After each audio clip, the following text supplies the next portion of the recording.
9275เล็กรถ5762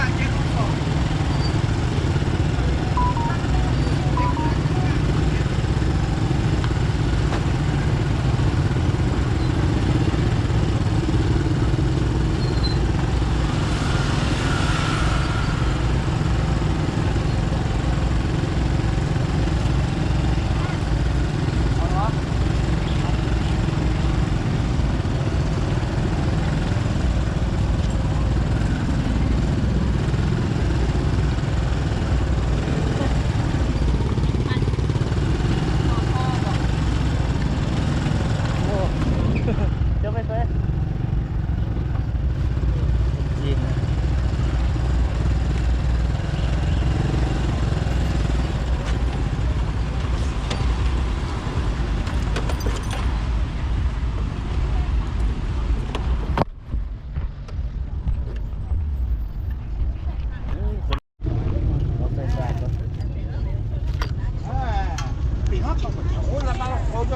คนหลายทั้งวันนี้เนาะ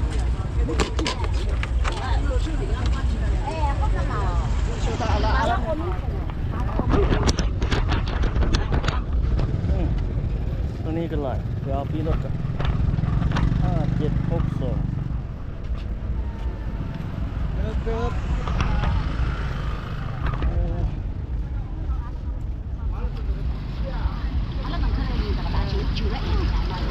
โอ้เบาลังมาแล้ววันนี้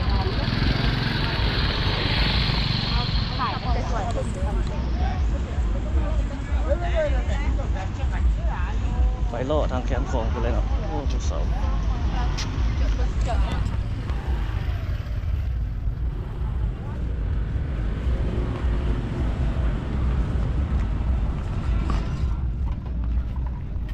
เจ้าบ้านน้องไฟ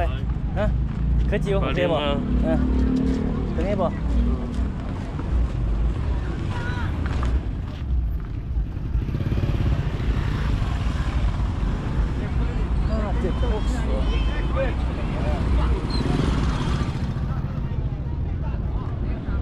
โอ้คนมาหลายไปหมดนี้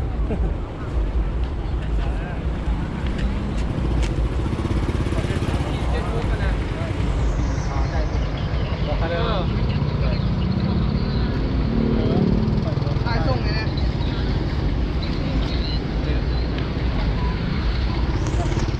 5762ได้แล้วครับ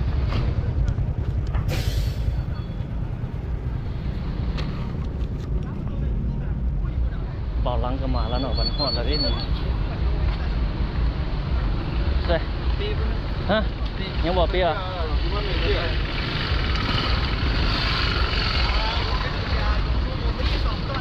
โอ้คนหลายไปมื้อนี้ทุกคนเขาสิย่างเกี้ยวลงเท่านี้แล้วก็เกี้ยวไปสอดใส่เขตหอวัฒนธรรมแห่งชาติเบิ่งแบบยาวๆไปโยธามไปเลย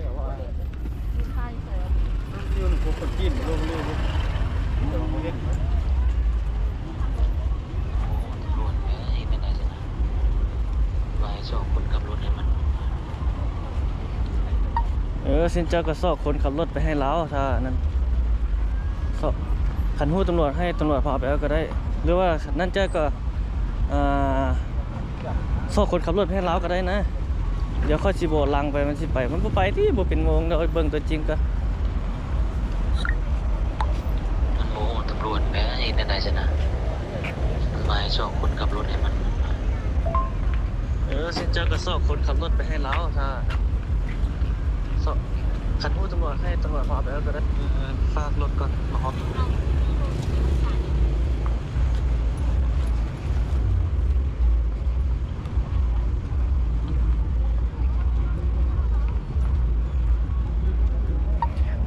เราให้อยู่นั่นเราโบเจ้าโซ่คนให้ซื่อๆนะ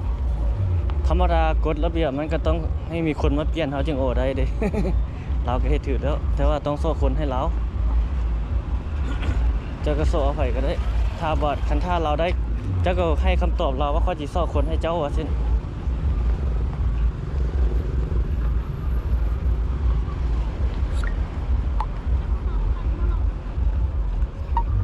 แล้วค่อยสิถามคนนึงอยู่อันนั้นท่าน มีลูกอันน่ะพอตัวหนึงอยู่บอดเขาเห็นเราก็มีลูกชายแล้วว่าเสียมาโซ่ขับรถว่าสิเดี๋ยวสิถามเราให้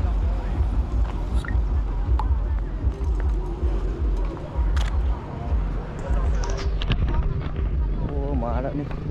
อันนี้มือกองไอ้ประดับดินเก่าได้นี่เป็นจังไดได้จากคลิปแล้วได้จากคลิปแล้วโอ้บ่เจอเดี๋ยวโดนเนาะ มืดก่อน เปิดแล้วนี่เลาะทางนี้เนาะลงนี่แล้วเกี้ยวไปพุ่นหอวัฒนธรรมแห่งชาติแล้วจึงไปนั่งกันกินเบียร์อยู่กับผู้สาวอยู่ห้านตอนนั้นวะ ไปไปเลาะไปมั้ยไปเอามา ถ่ายมือแล้วแม่นบ่ค่อยบ่ได้ถ่ายหลายมือแล้วนะโอ้เฮ็ดเวีย4-5 มื้อซ้อนเลยโอทีโอ้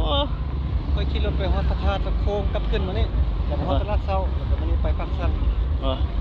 พัก คือบ่มีหยัง ก็มีแต่เป็นห้างหั่นแหละ บ่คัก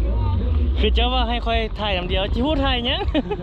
จีกเจ้าก็ถ่ายคลิปเจ้าก็โลถ่ายนำทางนำหยังแล้วก็เว้าไปแล้วก็เร็ว ไอ้เต็กคักกว่า ไอ้เต็กคักก่อนวะ ใหญ่กว่านี้ อืม สันโอ้ย กับเวียงจันทน์เซ็นเตอร์ขึ้นหมดแล้วที่2ตึกอ่ะ ค่อยไปแต่ไอ้เต็กกับพักสัน เวียงจันทน์เซ็นเตอร์ดิสินะ เคยไปจักเทื่อ เอาก็อยู่ใกล้เดียวหั่นดิ ซ่องตึกกันเด้ เออ แม่นละติเคยไปเข้ามาเปิดเพลงนะ บุติด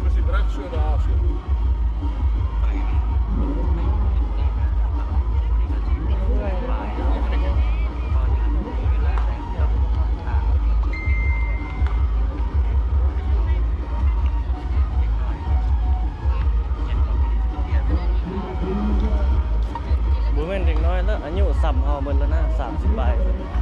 เดี๋ยวถามขอเบิ่งก่อน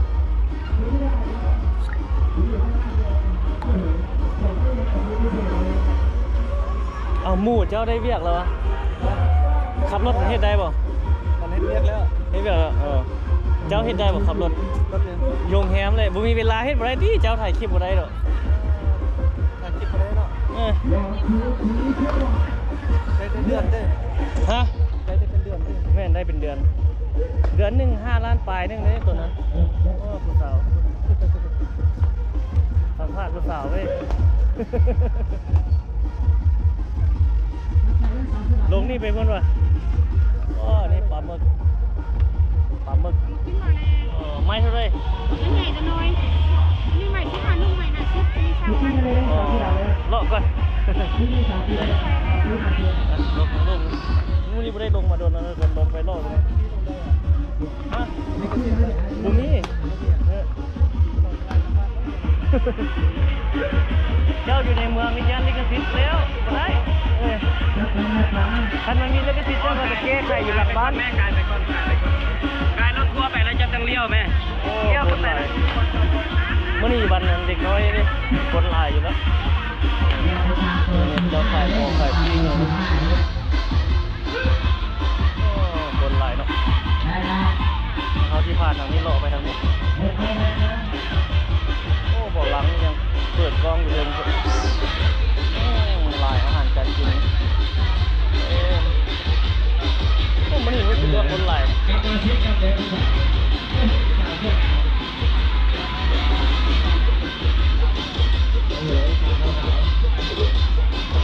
คนหลายมาเลยเลย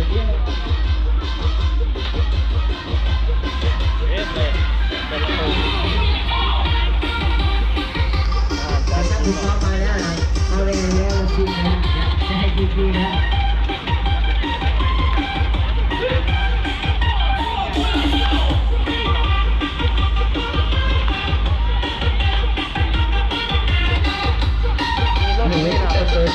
อันนี้เป็นรถรุ่นใหม่แล้ว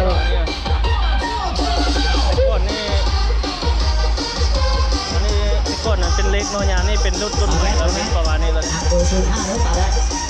เดี๋ยวเราจะไปแล้วเราเลย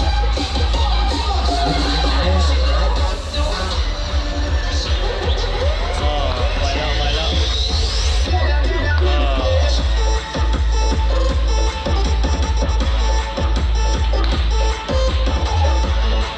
เปิดไฟอีกวันนี้โอ้คักเลยไวเข้าได้หมดเลย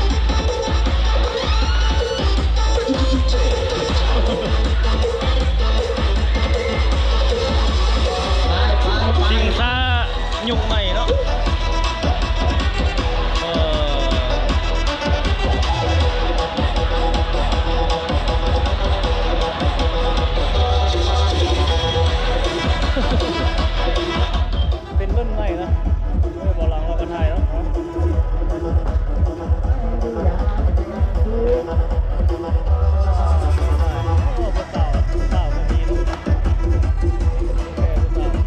โอเคก็ภาษาได้เลย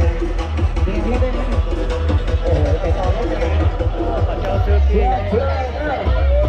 เดี๋ยวมีแบบเพื่อเพื่อ คนเกียร์ก็จะมาเล่น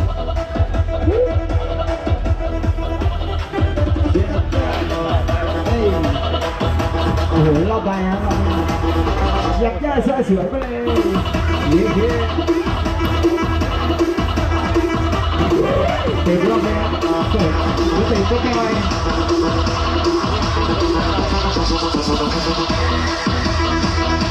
ดีดีเจ๋โอเคโอ้โหรอบสองเสื้อดำ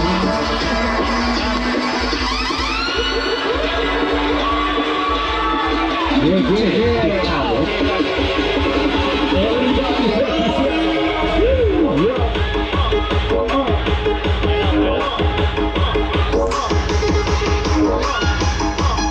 Everybody, let's go!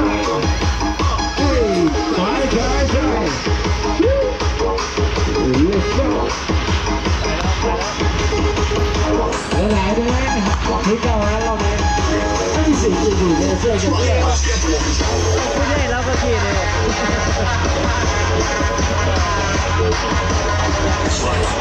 哎，是这个的。来看。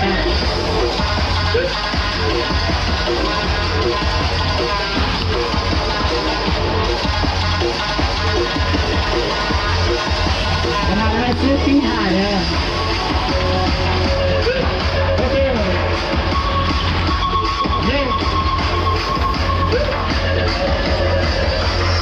Let's go. Stop.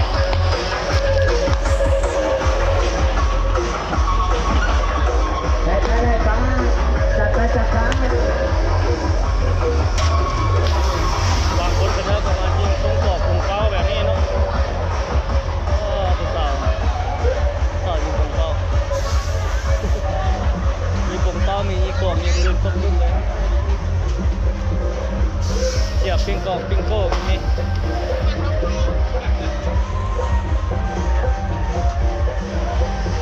มีชิงซ่า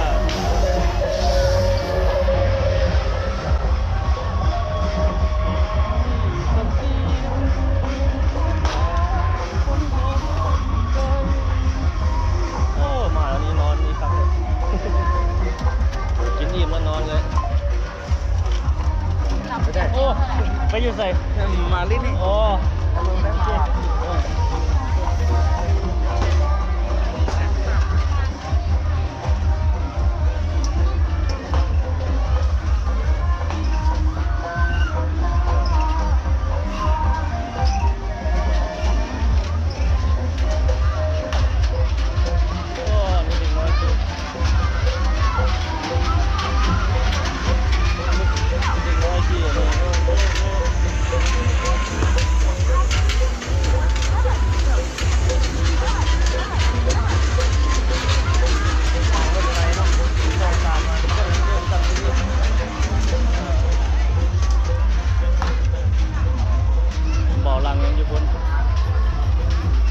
เราย่านได้ลิขสิทธิ์บ่ล่ะ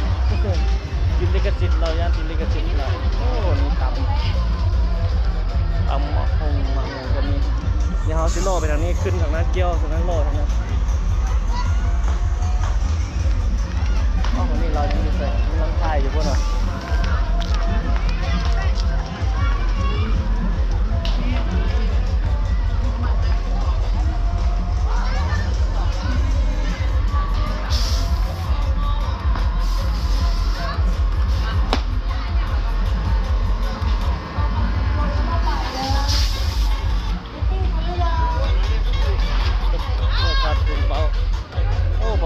สัมภาษณ์แม่ค้าอยู่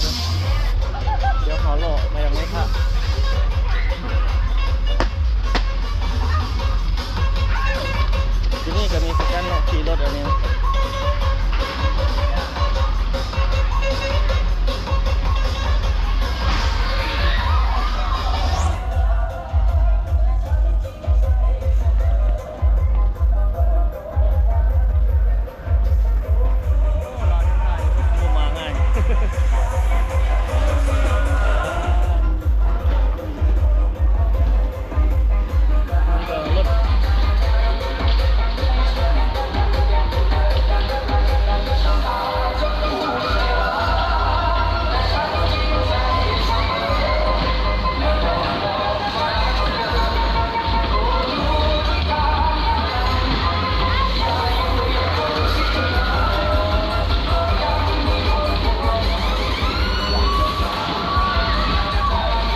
บ่อนเด็กน้อยเล่นนะเจ้าก็พาลูกก็ลากมันย่างเล่นมาเรื่อยไปเขาขึ้นไปเชิงเขาเลยวันนี้โอ้เบาลังยังมาวันนี้ยังถ่ายอยู่บนหน่อย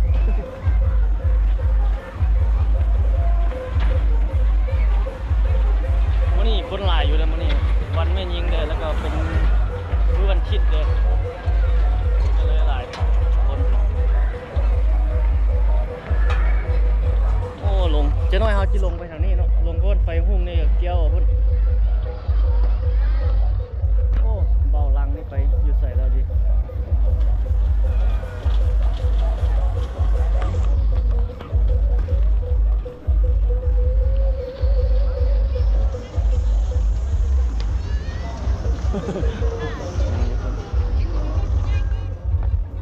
ลงไปทางนั้นเนาะ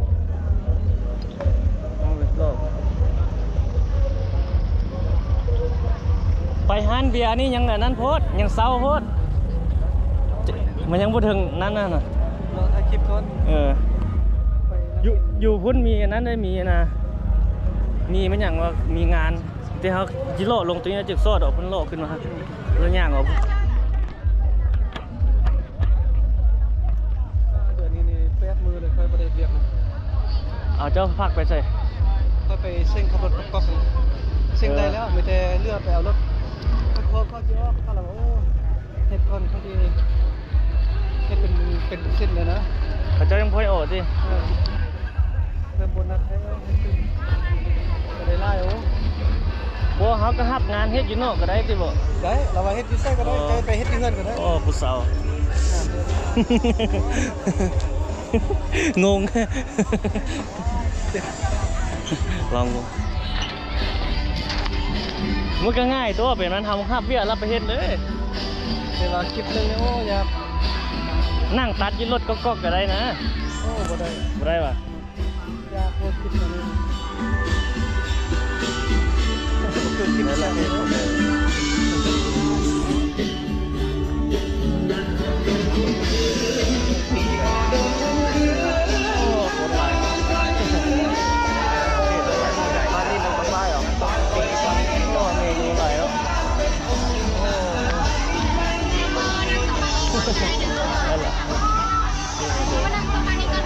อย่าโลดจังไรกันเด้อ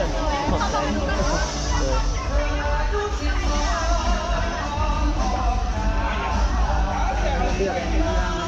ฮะ มาบนได้กันเดือนค่อยยางๆมาเนี่ยเดินปุ๊บมันนั่งปั๊บเลย โอ้แพงไม่ไหวเคยกินแล้ว กินได้ ลาบเลยเคยกินมันก็ไม่ไหวแพงเขานั่งนั่นเนี่ย 15แล้วไปคือสักไปบ่ลืม เด้อรอก่อนเด้อโอ้เมนูหลายสั่งดีรอกันเด้อ เดินข้าวอะไร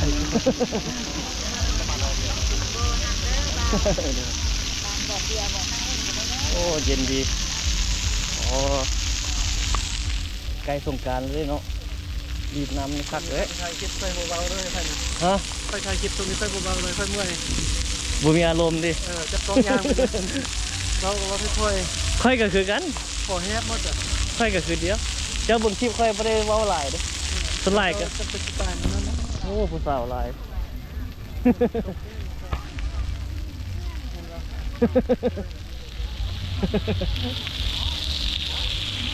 โอ้นี่ทนน้ำขึ้นนำอารมณ์เขาถ่ายคลิปกันเลยบางมื้อก็อารมณ์ดีบางมื้อก็โบนะโอ้นี่เขาจะประดับประดางามหลาย ถ้าอยู่ที่เหลือข้างสมองนี่ก่อนเนี่ย เขาบริย่างลงมารอนี่ก็โดนตื่นละ ผมไม่ก่อนเนี่ยบอกตัวนี้ก็ได้จุด โอเคนี่คือโอ้คน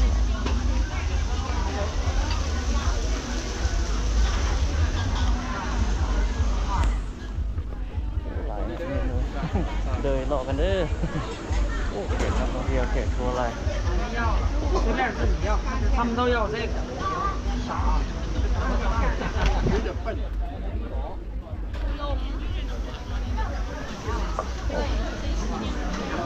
แล้วรอกันเลย โอ้แขกทัวร์เขาเจ้าก็ลงมากินหลายเนาะโอ้หลายๆแขกต่างประเทศก็มีได้แล้วโอ้แขกทัวร์หลายแขกยุโรปก็มีแขกทัวร์จีนก็มีหลายเกาหลีก็มีหลาย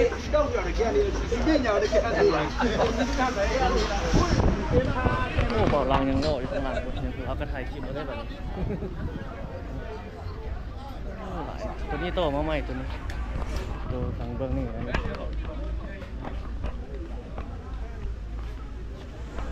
เอาไปข้างหน้าแล้วขึ้นเบื้องนั้น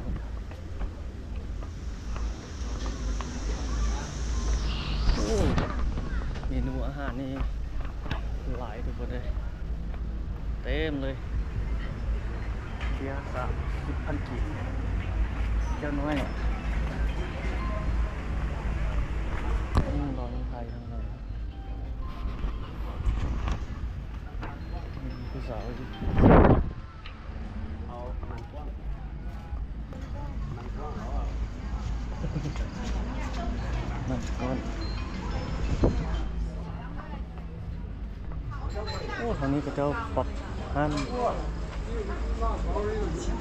โอ้ทางนี้ตกแต่งอะไรอีกโซนนึงเนี่ยนี่ก็ได้เห็นวันนี้เจ้าเห็นแบบนี้เงี้ยพวกคุณ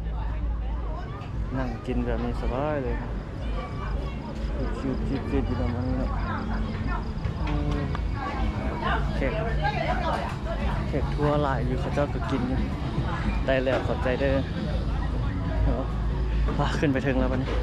โอ้ยหัวโตย โอ้เฮาโลทางนี้ลงทางนี้ซะวันนี้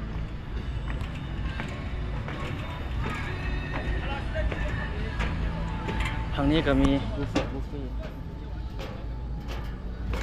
โอ้แขกทัวร์หลายฮอสซิบุโลลงไปพุ่นแล้วมันสิไกลเกินแล้ววันนี้ลอกไปทางเขตอันน่ะสีหอมเนาะไปทางนั้นพุ่นแล้วบัดนี้แล้วก็ไปเขตหอวัฒนธรรมแห่งชาติแล้วก็ถือว่าสิปิดคลิปละแล้วสิถ่ายนิดนึงบาดเฮาไปนั่งกินนั่นอาหารนั่งอยู่ร้านเบียร์นิดนึง เป็นโดนเด้มื้อนี้บ่ได้เฮ็ดเวียกบ่ได้กินหลายแล้วจิบๆเบาๆธรรมดากินตามที่กำลังเฮามีร่างกายเฮารับได้โอ้รถเต็มตุกๆ3 ล้อไปลบอันนี้ไปผู้ใดมันย่างมาแล้วก็มาขี่รถนี่ได้ตุกจัมโบ้นี่มีสวนทางด้วยต้องได้เบิ่งรถมา2 เลนแล้วเด้ลูกตรงนั้นลงมาได้ก็มีแล้วลงทางนั้นขึ้นทางนั้นมาอีก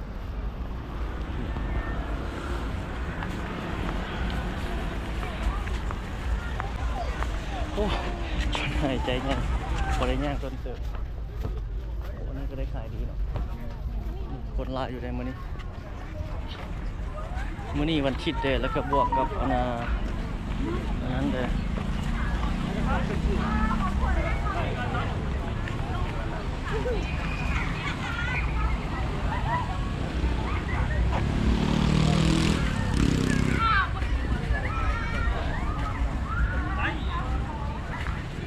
กินเป็นไพ่มาเชิญเจ้า อันนั้นหมูน้องซ้ายอันนี้เป็นยังคนจีนอยู่ทางลุ่มอันนี้อยู่ใส่อยู่ฮันลุ่มประเทศ ตัวใดมันส่งโลเคชั่นนี้ ดื่มเหล้าไหมหรือว่ากินเบียร์บ่เราสวนตั้งแต่มื้อนั้นพุ่น ผู้ใด คนจีนแต่ค่อยบ่ได้ไป อันนี้อยู่โซนใดวะโอ้โซนนั้นพุ่นที่โอ้อันนี้บ่บ่นชิ้นดาดพุ่นอันนี้เนาะอ๋อเสร็จปอบแล้วครับ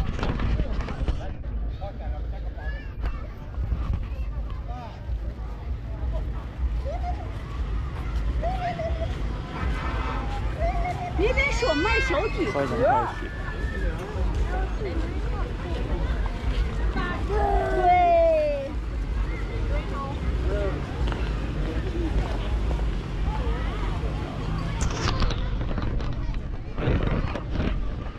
ไปหานั่นเพิ่นว่าดาวคำเพิ่นว่า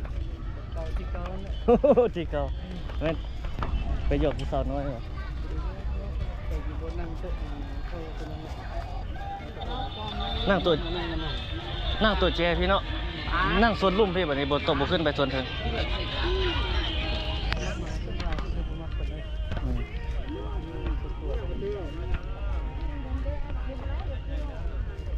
เอาอันน่ะเจ้ายังบ่ได้ไปจะเชื่อว่าใครไปนำจุค่อยซิ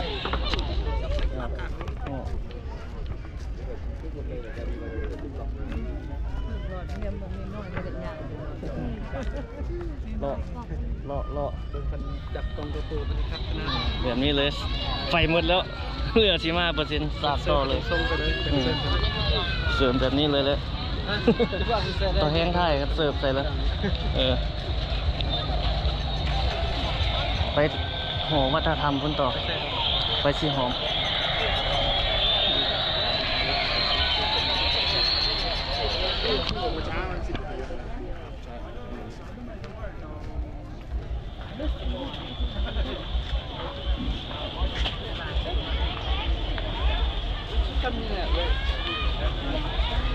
โอ้นี่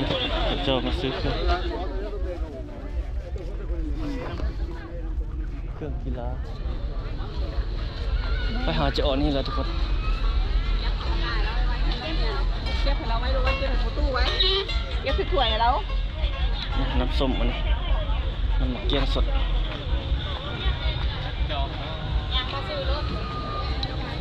ได้ที่ข้างหลังมองตาชื่อเกิดมึงมองตาชื่อเกิดมึงมันมาหมดเลยหนอกกูจ้างแล้วหนอกมานี่ เด็กกงบวนอยู่ใต้ โอ้เท่าไหร่โอ้ตัวนี้ไปก็ได้ก็จะฝากรถได้บ่ได้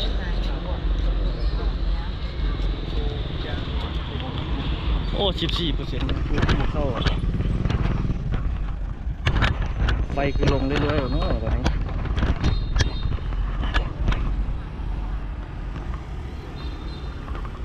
โอ้บีบแกแล้วกิ๊ก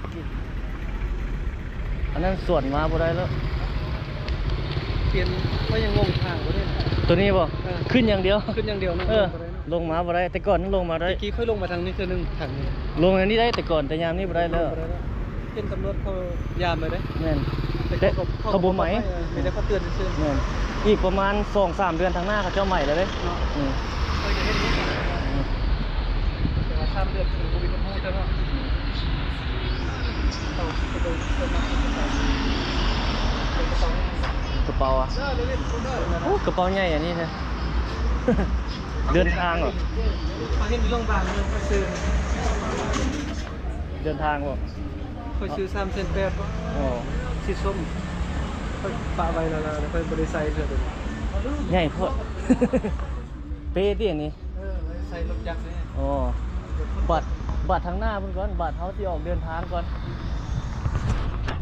บัตรเวลาบัตรเฮ็ดคลิปแบบสายถ่ายอย่างเดียว ได้เงินได้กันเนาะ ค่อยกำหนดอีกประมาณปีปลาย2 ปีสิออกแล้วเด้ กันเฮ็ด YouTube คนเดียวเด้ แม่นได้เลี้ยงเฮือนได้ไปอยู่บ้านแล้วยามนาเพิ่นยามแรงก็รอถ่ายคลิป เพราะว่าบ่มีไผเลี้ยงเฮือนแล้วเขาเจ้าหนีหมดแล้วจำเป็น ผมคิดเก่าเก็บเงินมาได้นิดนึงก็ไปออก ล่อคือกันเขาเนี่ยไปโซนนี้ซะโซนนี้ล่อ มือคนต้องช่วยยางมาเป็นอันนึงขึ้นยางมาเป็นอันนึง แม่น บ่เคยจื้อนะ แม่นเจ้าอยู่โดนแล้วก็น่าจะฮู้แล้วโดนไปนะ ค่อยก็งูเกือบหมดเลยนะ อันนี้เขาเจ้าให้เช่าเลยนะครับลุง มือเท่าไหร่ล่ะ จังหวะให้เช่าหมดอันนี้ตัวนี้บ่แม่นตัวนั้นให้เช่าซอยนี้นี่โรงแรมวัดพักหลายอาหารก็หลาย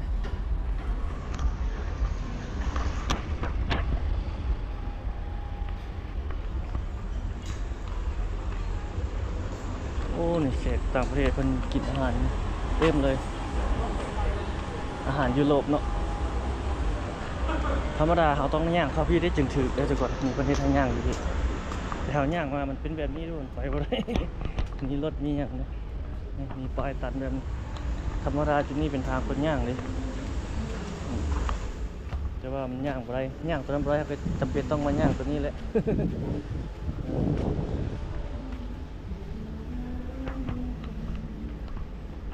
นี่โรงแรมมัน VIP Boutique แขกยุโรปเขาจะเข้ากินหอมลาวโหกลาวโหกเจ้าต้องการขายเงินตัวนี้ขายอยู่ห้องนี่เลยบ่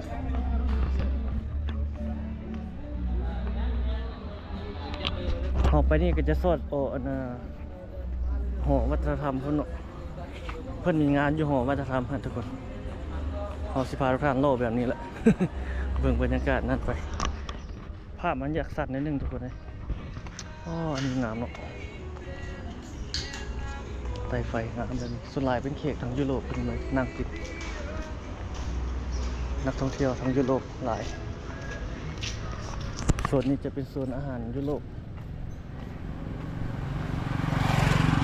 หรือว่าย่างอันนั้นได้แล้วเอามานี่ก็ได้มันนวดมันอย่างมีได้สบายอันนวดอันนี้โรงแรมนี่หลายเนาะเอาลงตรงนี้ก็พักมักตัวใดก็ไปนอนตัวนั้นเซาตัวนั้นนี่มีร้านค้าน้อยอยู่นี่ครับร้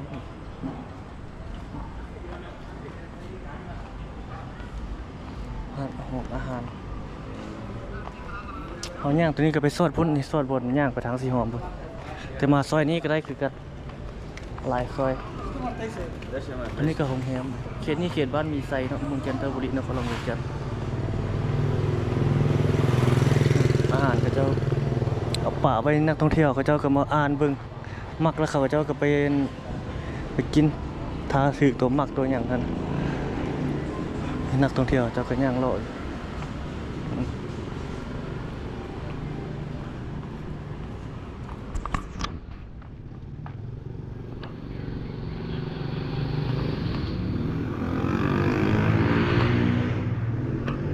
ค่อยนี่อีกประมาณ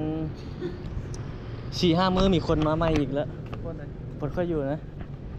แล้วก็ส่วนนี้ได้เลิกตามใจเอาแล้วบัดนี้แล้วก็สามารถเปลี่ยนได้อีกผู้นึงขึ้นตัวสวยแล้วผู้นึงไปขึ้นตัวแรงฮะเป็นคนของเขาเจ้า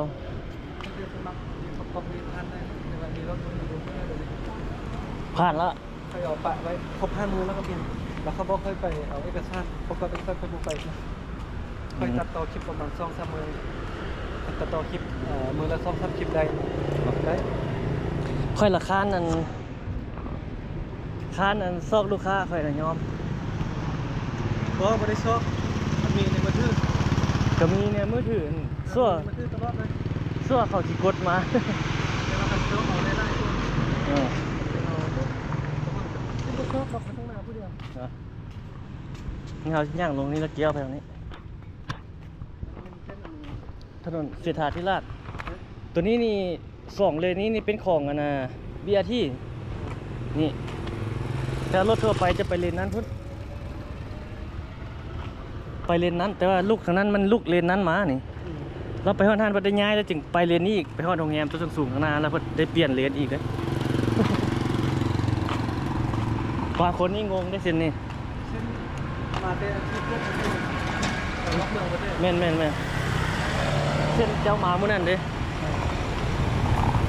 ถ้าเจ้ามามื้อนั้นลงข้างกับหัวแล้วก็มานี่เลยแล้วก็ไปซอดใส่พุ่นเลยเลี้ยวซ้ายต้องใส่นะแม่นแล้วมื้อนั้นเจ้าถ่ายคลิปมาทางนั้นเด้เวลาย่างกับเวลาที่รถติดตั้งกันเบิ่งแม่นแล้วคันนั้นที่ฮอดไปทางนี้ซะไปหอวัฒนธรรมตัวนั้นซอดออกไปเขาสิข้ามทางตัวนี้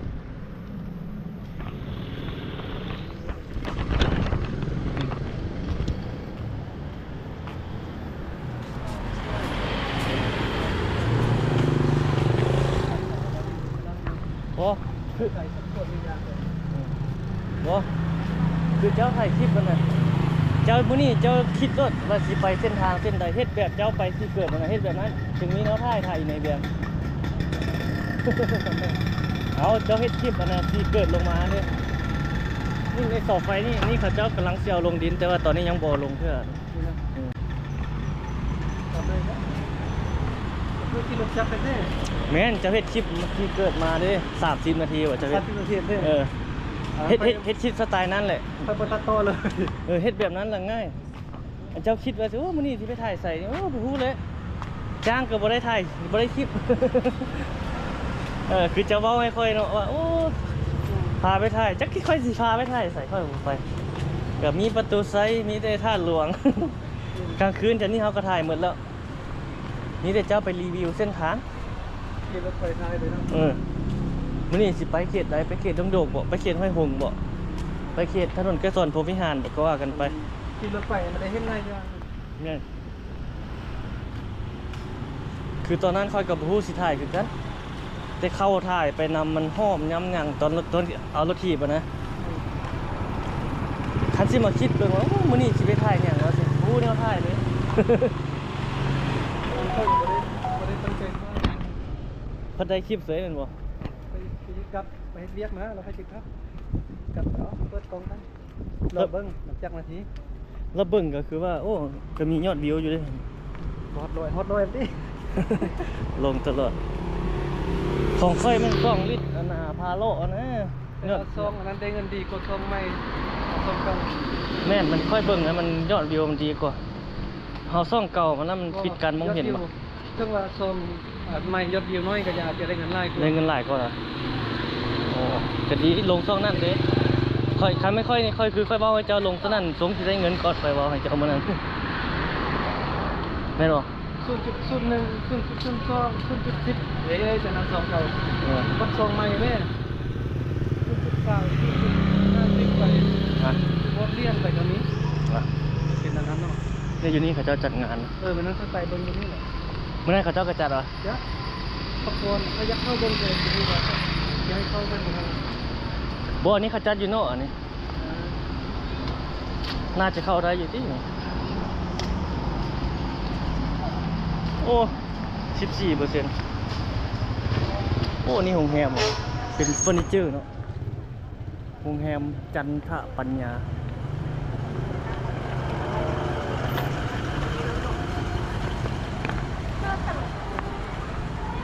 เรียกเขาเจ้าเข้าเนี่ยไปเข้าไปเลย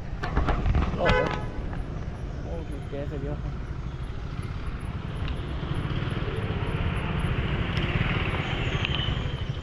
อันนี้เป็นป้ายโครงการนานาพิยาที่นี่ทุกคนเขาเขียนไปนี่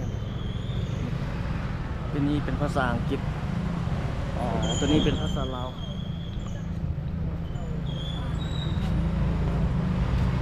นี่เขาเข้านี่งานนี้จังหน่อยเขาจึงล่อไปทางนั้นจังหน่อยเขาล่อไปทางนั้น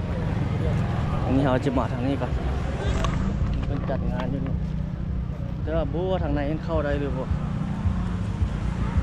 นึกว่าได้ซื้อปีวะแต่ว่าทางนอกนี่มันมีบูธอาหารแบบนี้เป็นงานแบบนี้โอ้นี่นะผู้เพิ่นเปิด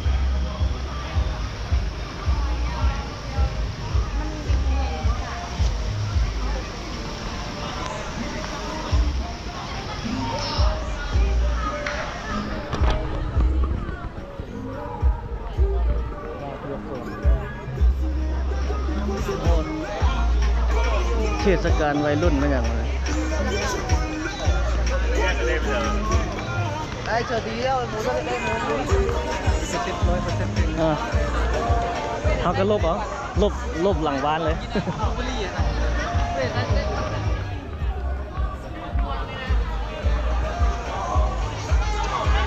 เกมเริ่มแล้วครับคนไงทุกนั้นโอ้กระเจ้ากินถ่ายทอดสดไปสวนตรงนั้นคนกระเจ้าน่าจะขายอาหารมีแต่วัยรุ่นเนาะโอ้นี่มันเปิดมันถูกเปิดมันถูก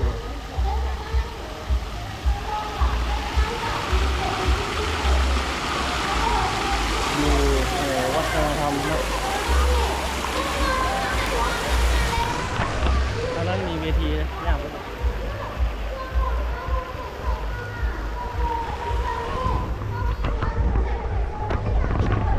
สื้อผงเสื้อผ้าอันนี้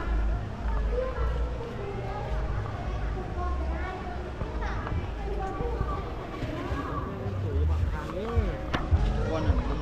มันสลายสูบยา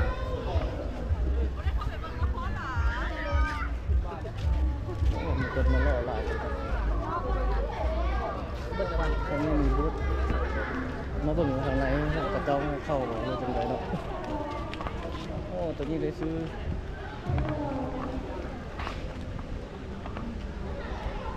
โอ้กระเจ้ามี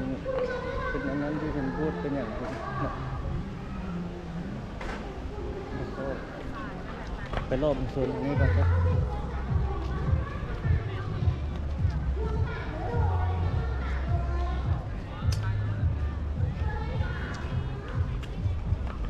โอ้คนมาล่อลายอยู่เลยต่อรถมาคูขาย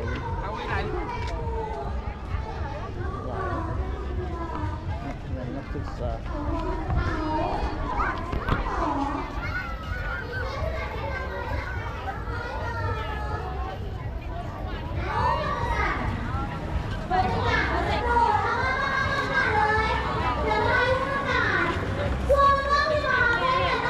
โอ้เปล่าลังเขายังบ่เห็นเนาะสัมภาษณ์เขาเจ้าอยู่ข้างในทุกคน โอ้ยนำมาเลยนำมาเมื่อทุกคนเนาะ นี่มี ส่วนผู้ใดที่มาได้เนาะได้มีดีจ้าแฝงจากซอยน้องแง่โอเคถ่ายรูปเลยเด้อกล้องเด้อ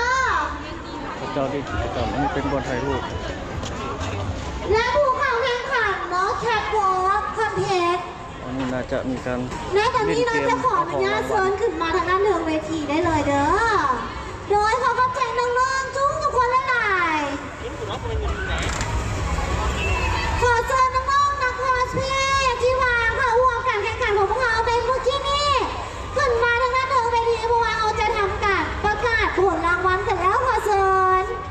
พอแล้วน้องพ่อเจ้าขึ้นมาได้แล้วก็เดี๋ยวพอชิแบกบ่ไหวนะคันได้รางวัลเทิงน่ะเชิญน้องๆขึ้นมาได้เลยเด้อ เครื่องเสียง ทาง19น้องขึ้นมาทางด้านเทิงเวทีได้เล เป็น ย ในโลกแบบนี้เนาะ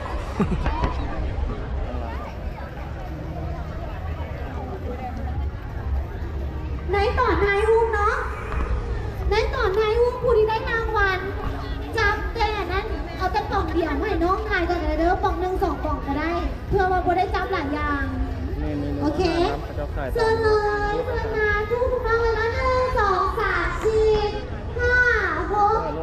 7 8ขึ้นมาเลย มันแสดงประเด็นบอก น้อง โอ้เขาเจ้าแสดงแล้ว ลงกันเด้อผู้ใดบ่ได้แข่ง เจ้าแสดงแล้วเหรอ ขึ้นมาเลยเด้อผู้เข้าแข่งขันของพวกเราย่างขึ้นมาเลยเอาใหม่1 2 3 4 เอาไปทางนี้ก่อน 5 8คนแล้วยังเหลือ อันนี้เป็นเดอะพิซซ่าคอมปาร์ตี้ นับเป็นบ้านนั่นอีกน้อยหนึ่งนะมาเลยเก้า อาหารนี่มีหลายเนาะ 11 12 13 น่าดู14ทำอาหารขนม 1 2 3 4 5 6 7 8 9 ซื้อแล้วก็นั่งกินอยู่นี่นะ นักเหลืออีก5 คน กล้วยกิน 16อีก3 คนน้องถ่ายมาแล้วเขาเห็นอยู่เนาะอันนี้แมนนะน้อง หลายนะอาหารการกินโอ้บอกเราให้ยังมีคน 17เหลืออีก2 คน โอ้นี่เขาจะตื่นได้ยังวัน ผู้แข่งขันเด้อผู้แข่งขัน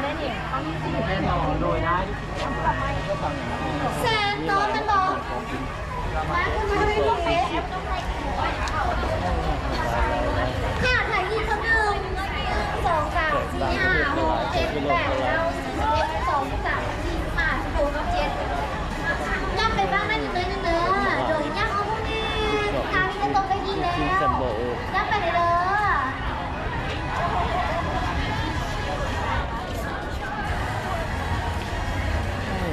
มาแล้วเหรอ ฝากไปกินเนาะ เดี๋ยวเราจะประกาศเลยเนาะ ความจริงเราจะมีรางวัลอยู่3 รางวัล มอบให้ผู้ที่ชื่อใจหรือว่าได้คะแนนคณะกรรมการจากคณะกรรมการหลายที่สุดเนาะ ก็ใครพูด แต่รางวัลของพวกเราหรือว่าคะแนนถือว่าออกมาทอๆกันไปแล้ว และนอกจากรางวัลที่เราจะมาประกาศในวันนี้ เปล่าลังยัง ทางด้านบริษัทลาวโทรโคงเพื่อนก็ยังใจดีเนาะเพื่อเห็นกิจกรรมน้องๆนะเพื่อนอยากอัดฉีดของรางวัลเพิ่มเติมฉะนั้นเขาจะขออนุญาตมอบให้อันดับที่ 4 และอันดับที่ 5 พร้อมเลยนะฉะนั้นในตอนนี้เราจะขออนุญาตประกาศอันดับที่ 5 นะก่อนซึ่งน้องที่จะได้รางวัลอันดับที่ 5 ได้แก่น้องจะเป็นคนใดเนาะ สีเขียวเลยเราต้องเครื่องเขียวมาแล้วเป็นสีเขียวเลยโอ้ยเขาจะประกาศผลรางวัล และขอแสดงความยินดีกับน้องเบลเซเว่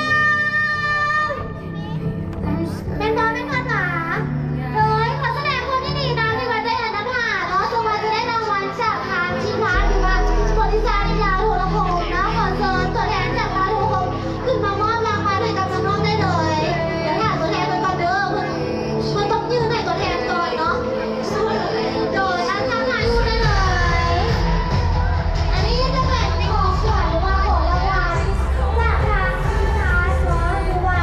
ดาวโทรโคงมอบให้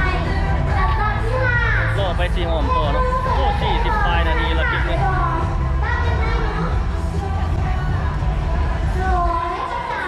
ในเขายังเหลืออีกประมาณ30 ปลายนาที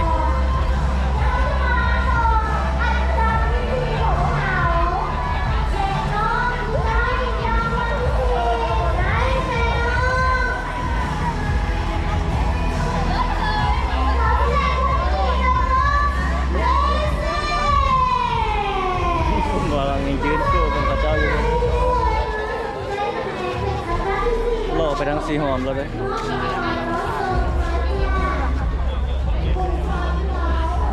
ไปโลไปแล้วครับ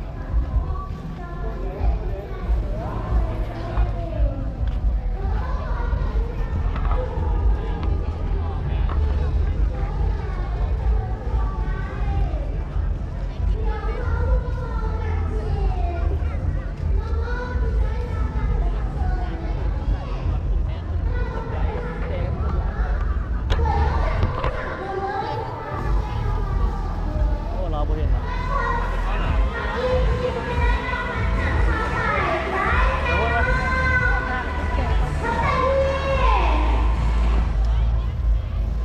รอออกไปพูดต่อแล้วไปถ่ายอันไม่ค่านะเมื่อนี้เรามาเนี่ยมา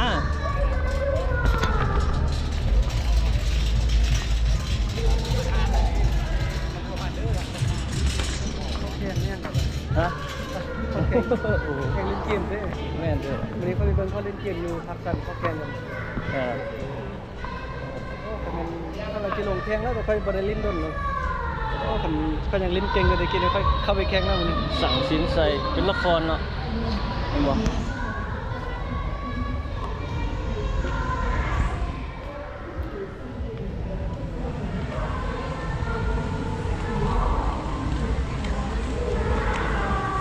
ย่างลงไปทางนั้นต่อทุกคนเลยโอ้แมมเฮานี่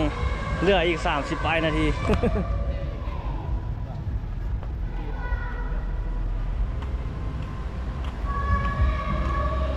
โอ้จังโมงละ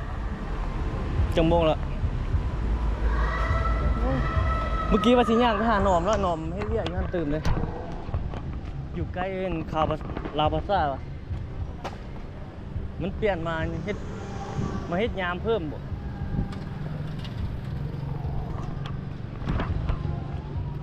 โอ้มันนานขึ้น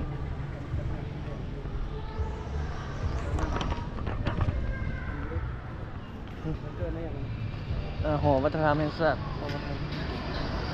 โอ้รถคันนี้ครับ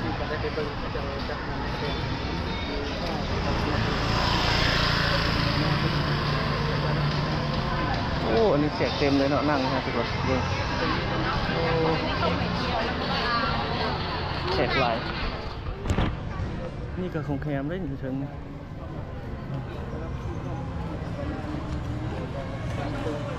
เราเล่นกันว่า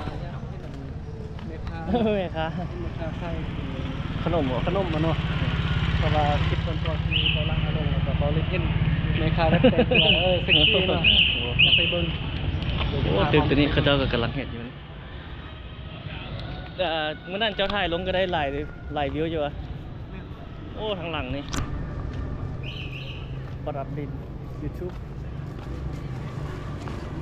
รูดซิดเก่าเหรอรูดซิดอันไอประดับดินบอก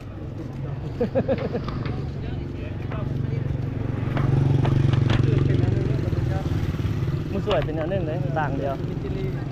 แล้วขึ้นแบบทุกขึ้นเป็นคำหมดไล่ไม่ได้ เนี่ย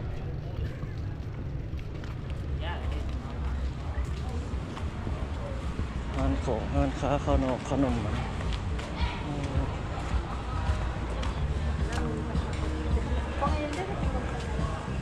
อาหารจีนเลย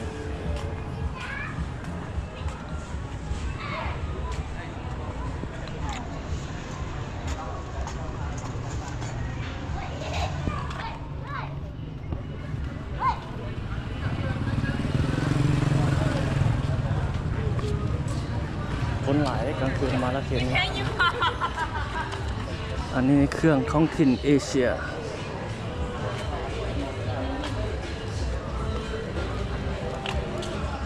คนจีนขายเนาะ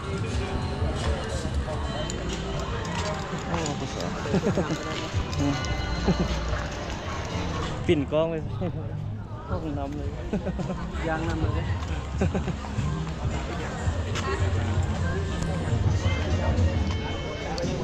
อันนี้ซันนี่เปิดคาลาย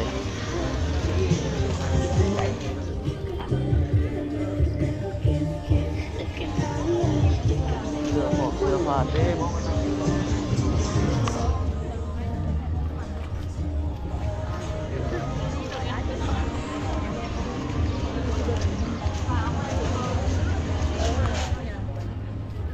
คนหลายเนาะ คนไล่ก็มี ฮะ คนไล่ก็มี เขาจะนั่งกินนี่เองนี่หรอ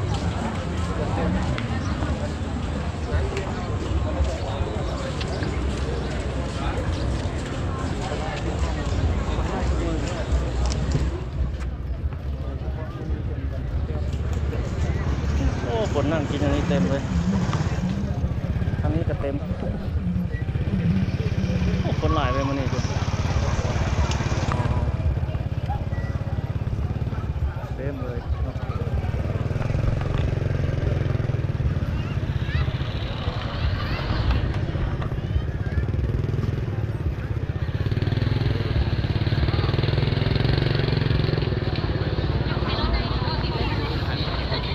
ข้างในก็หลายเลยคนเต็มเลยนี่อยู่ห้านะ เป็นทานแล้วพาไปเบิ่งมัน อยู่ใส่พาไปด้วย ตัวนี้ป่ะอ๋อไป คือทานแล้ว โอ้คนหลายเลยมันนี่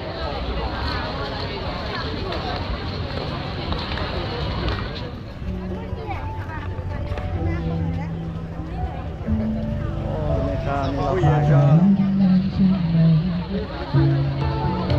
นี่เขาจะขึ้นไปห้องเพลงได้เลยแม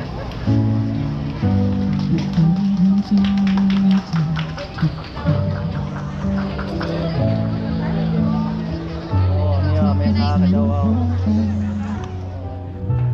พิซซ่าเวียดนามแซนด์วิชบดไหล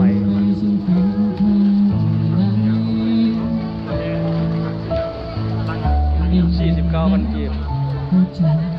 59,000 กีบมีหลายราคาเนาะอันนี้กุ้งเส้นน้ำปลาเนี่ย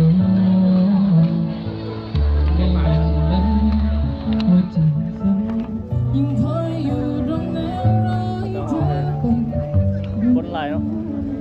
เข้าไปผ่านเราออกไป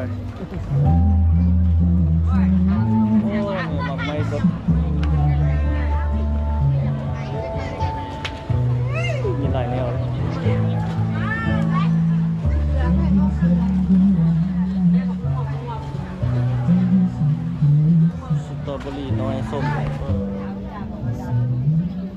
กินตามส้มเลย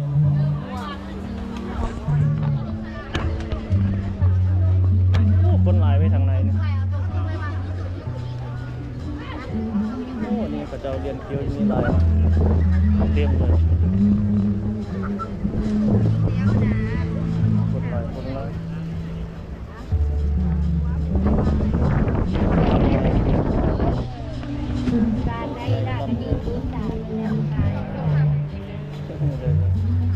3,500 เทียบเนาะ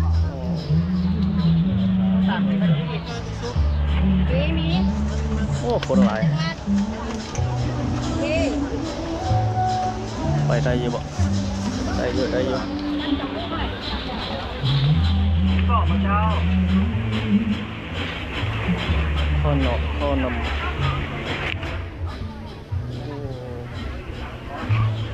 อร่อย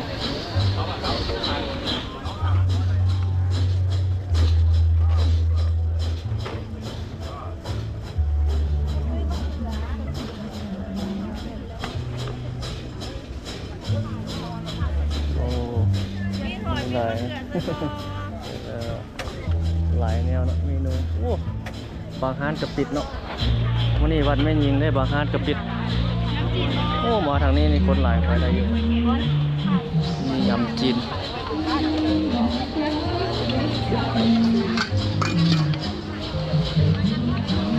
นะนี่ปิ้งจีนยำจีน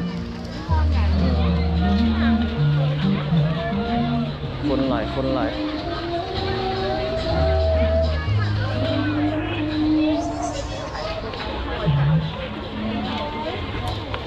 หอยแบบนี้ที่ไปโรงเรียนบ่ได้เด้เนาะ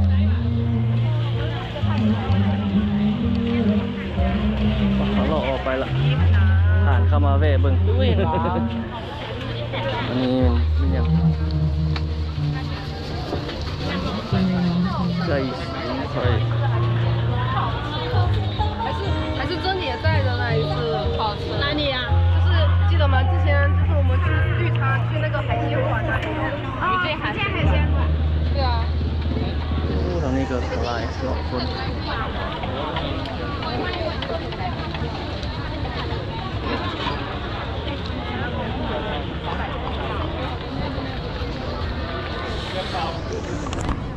คนหลายมั้ย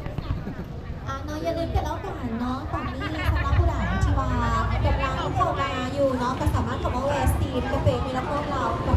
ไปออกไปแล้วครับอันนี้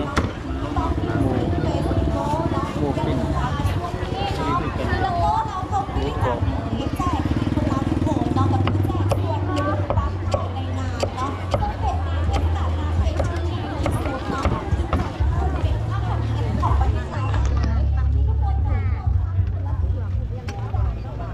รอบลังยังอยู่ไหนพอดีเอาปล่อยรอบก่อนละครับวันนี้รู้สึกว่าคนหลายเนาะ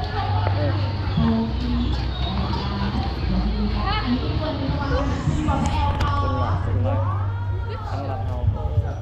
เต็มเลย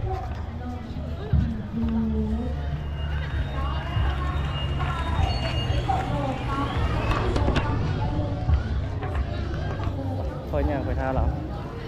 โอ้คนมาหลายเนาะวันไม่มีสากล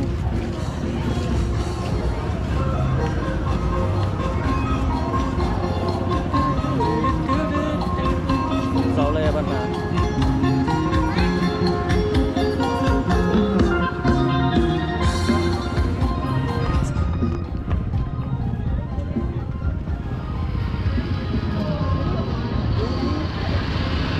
เจ้าขายดอกไม้ยังไม่นำ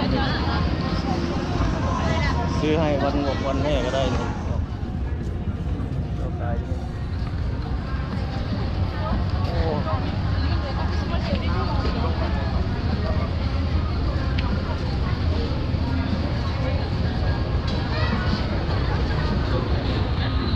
โอ้เรายังรออยู่คนเหรอ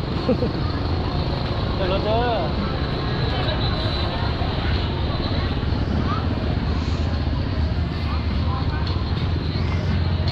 นี่ นี่บัดนี้เลี้ยวลงทางนี้ได้แล้วบัดนี้แต่ว่าไปทางนั้นไปบ่ได้แล้วไปได้บ่ไปบ่ได้แล้วมาอย่างเดียวเนาะมาทางนั้นแล้วก็ล่องออกไปทางนี้ได้แต่ก่อนไปทางนั้นได้นี่มาทางนี้ต้องเลี้ยวทางนี้อย่างเดียวบัดนี้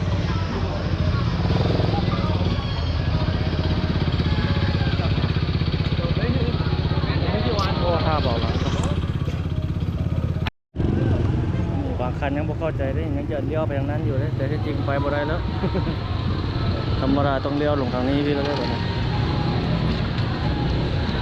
ล่องมาอย่างเดียวแล้วต้องได้สังเกตเบิ่งป้ายสัญจรตัวนั้นเนาะเขาไปตามป้ายตัวนั้นจึงเข้าใจถ้าไปตามความนึกเคยนี่แม่นไปผิดหมดเลย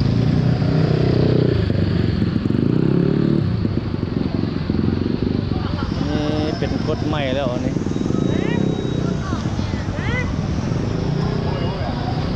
โอ้เสา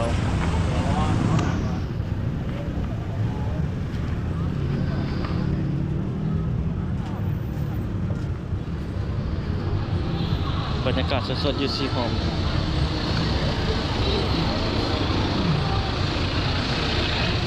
รถบางคนหลายคนก็เข้าใจแล้วครับสังเกตเบิ่งจากป้ายที่มาแล้วน้อยสดน้อยบอกเข้าใจนะโอ้นานมาเด้เรานี่ยังอยู่คนสงสัยสัมภาษณ์ไหมครับพ่อ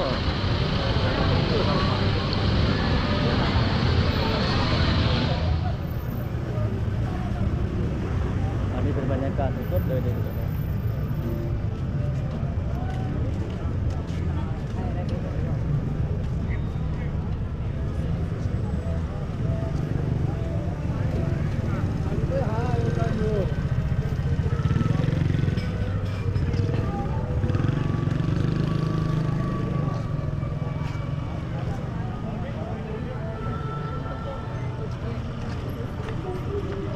เราเนี่ยมันมา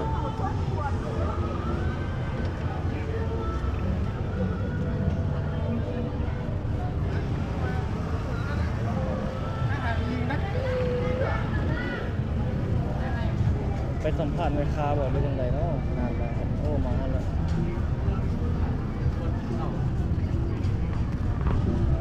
นี่ขนาดยังไม่เข้าใจเนี่ยขนาดไป เยอะไปได้เมื่อกันเจอตอนรถผมมาเนาะ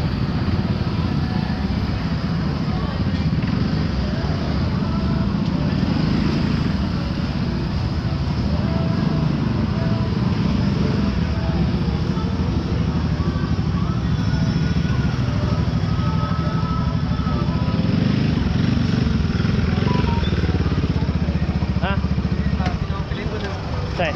เอาผู้หญิงอย่างส่งเข้าไปแคมป์ห้องคนหนึ่ง พี่น้องว่ะอ๋อปะแล้วเขาจึงออกไปทางนั้นนี่มาทางที่ทางนั้นเลยวะโอ้ทดสอบพระเจ้ากินเลี้ยง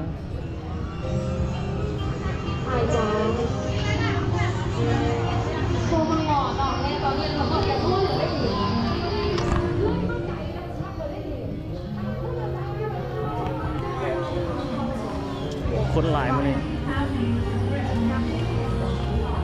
ย่างเกี้ยวจนฮอดพี่ทุกคนเลย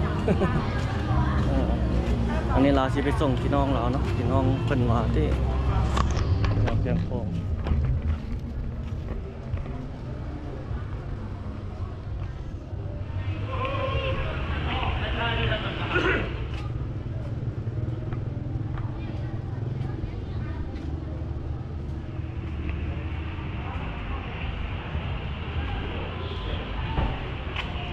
ตัวนี้นี่ปิดเลยตัวนี้ยังบ่เปิดบริการน่าจะมีการปรับปรุงใหม่บ่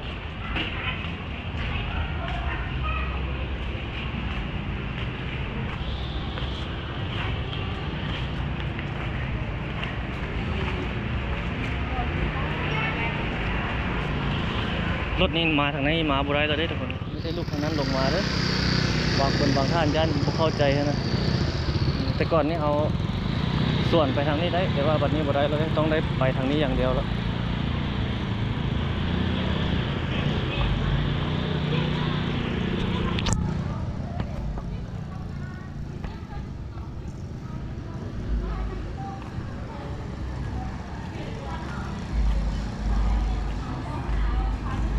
ย่างไปทางหน้าก็เกี่ยวใส่เข็มของคือเก่าแล้วบัดนี้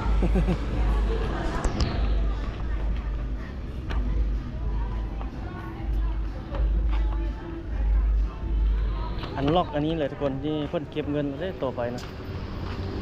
ยกตัวอย่างของมีเฮือนอยู่นี่เราบ่มีบ่อนจอดรถต้องแบบนี้ต้องได้จ่ายค่าจอดแล้วอันนี้ไล่เป็นรายเดือนก็ได้นี่ประมาณนี้ไปนะคนหลายอยู่เนาะอันนี้เป็นร้านเหล้าร้านเบียร์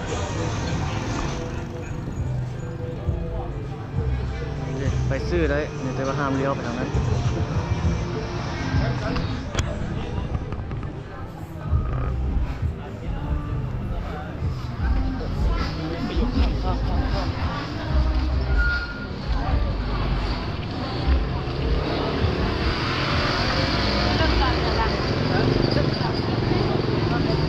ที่นี่เราลง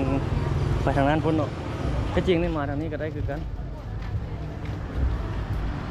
คนหลายนี่ฟังโอ้ดอกอันนี้ดอกจำปาต้นสวยน่าจะแจ้งดี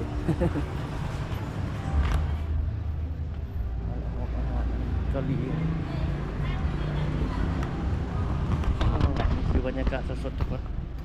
หาย่างโลกในวันที่8สากลวันที่8วันไม่ยิงสากลเนาะ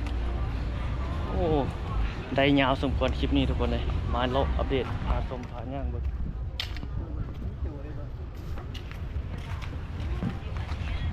บรรยากาศสดๆนี่เป็นเฟอร์นิเจอร์ของแฮมอะไร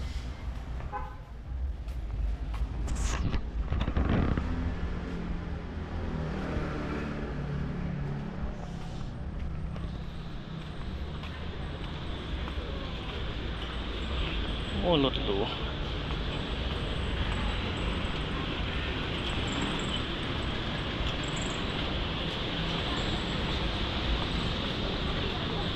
มีคนกินหลายอยู่ตอนไหน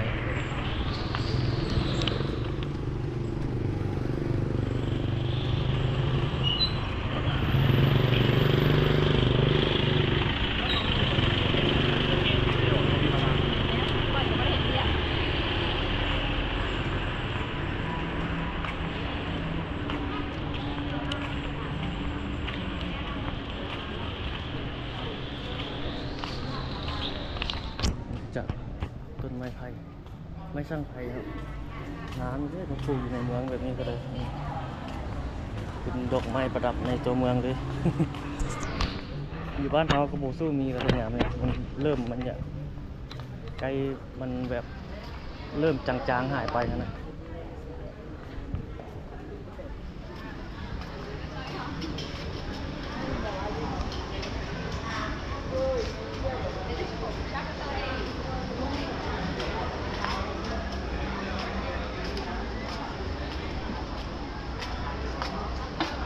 โอ้มาส่วนนี้คนหลายนักท่องเที่ยวโอ้ตรงนี้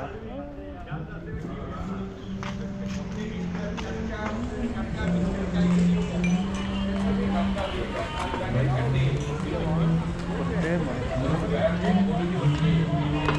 กินปูกินปลาไปใส่เหรอไปใส่ตลาดมืดแบบความเข้าไปคนอ๋อแม่นเหมือนเลยว่ะฮะมาได้ใส่มาได้ ในบ้าน มาที่บ้านหมดเขาเจ้าตั้งมารีดเนี่ยเหรอ จานเขา อ๋อ กินเนาะ ยังโอ้นี่เป็นห้านอาหารดูดีเว้ยเนาะ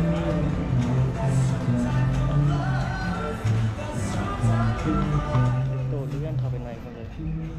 ดูร้าน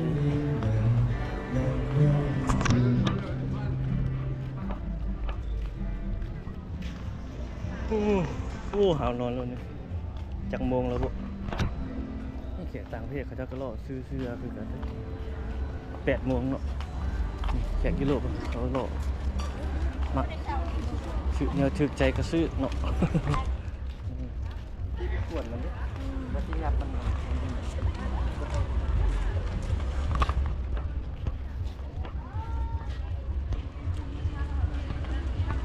โรงแรมบัวคืนเท่าไหร่เนาะนี่เนาะ เจ้าคิดว่าคืนหนึงเท่าไหร่ โอ้ประมาณ 7-8 แสนนั่นแหละ ให้นำเป็นหลักร้อยดอลลาร์พุ่นติ ว่า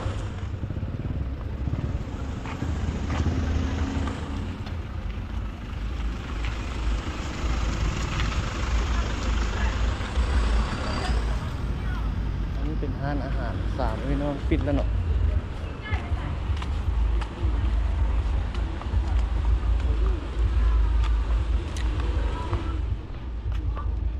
ร้านอาหารป่าเป้า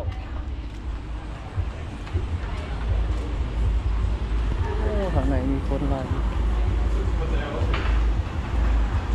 อาหารเนาะอาหารเกาหลีแคมป์ของเกาหลีกับมีก็ได้จากซีมอาหารเกาหลีก็มาเนาะอาหารลาวก็มีอาหารเกาหลีมี ปะปนเดียวไป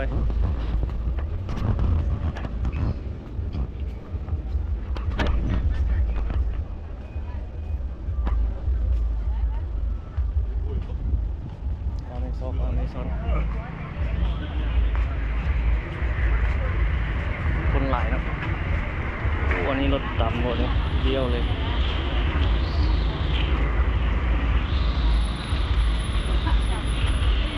เส้นทางบ่ได้เนาะเลยเขาเปลี่ยน แม่นมันมาทางนี้ได้ป่ะนี่ ในบางคันก็ยังฝืนมาทางนั้นก็มีเขาล่อทางนี้เลยเด้ล่อนี่ล่อแล้วพุ่นเลยล่อตัวนี้นะล่อโซนเขาเจ้าไข่เครื่องนะ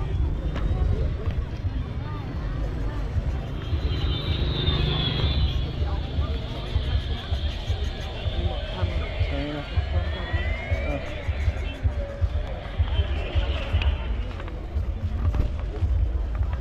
โอ้แม่ค้าขายเครื่องนี่ก็คือกัน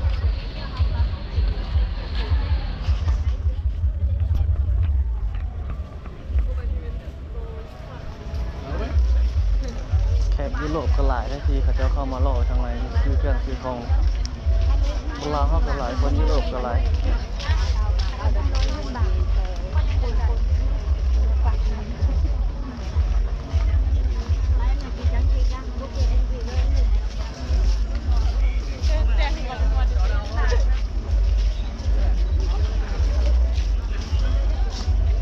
โอ้ไปคลิปเขามันยังเหลือจากกุศิลป์โอ้เหลืออีก9นาอีก9 นาทีแมมตัวนี้นี่มัน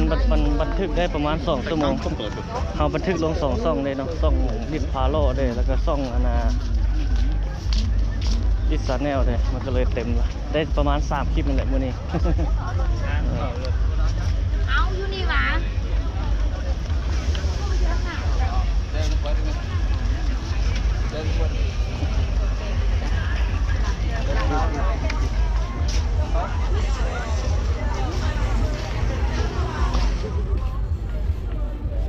คนหลาย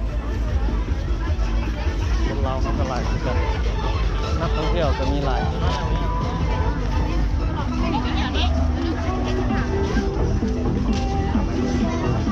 พ่อค้าแม่ค้าที่นี่ก็มีทั้งคนลาวคนเวียดนามส่วนหลายนะคนจีนนี่บุญมีเนาะส่วนหลายจะเป็นคนเวียดนามกับคนลาวเขา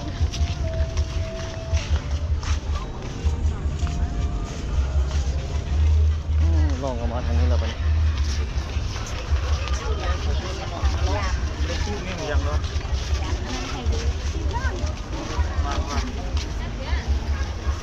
โอ้ไปทอดเกียร์ทางหน้าเขาจะได้ปิดคลิปแล้วเด้อ เสียงใช่มันแม่มันตื่น 我那个要个绳子啊，给我抓个绳子。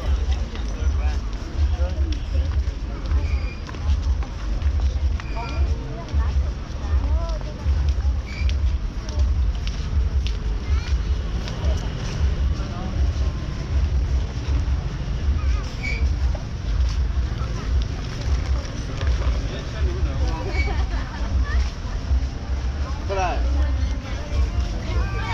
โอ้ไปนี่ก็สุดละ แปลว่าไทยได้เห็นต้นว่าไทยนะ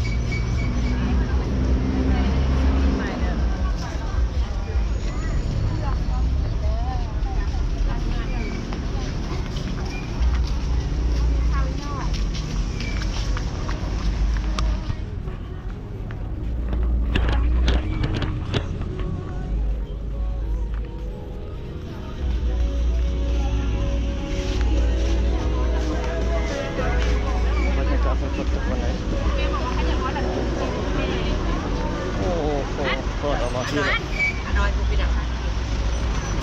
อยู่นี่นี่วุ่นวายเลยอยู่นี่นะ นี่กับวงเวียนเลยนี่ก็ได้ลูกนั้นมาในเกี้ยวขึ้นนี่เข้าไปในนี้ลูกจากนั้นออกมาก็เกี้ยวไปนี่โค้งไปนี่ก็ได้ลุดพุ่นก็ได้สอดพุ่นก็ได้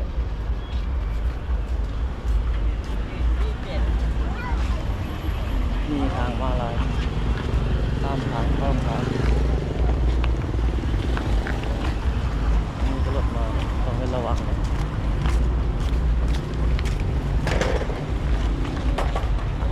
นี่เลยเป็นบรรยากาศในแรงมื้อนี้เรามาอัปเดตให้ทุกท่านได้เบิ่งได้ชมนะ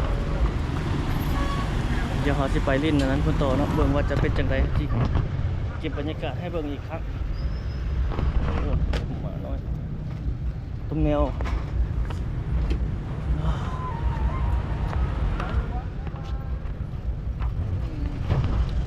ประมาณนี้ทุกคนในคลิปนี้นะพบกันใหม่ในคลิปวิดีโอถัดไปเนาะสวัสดี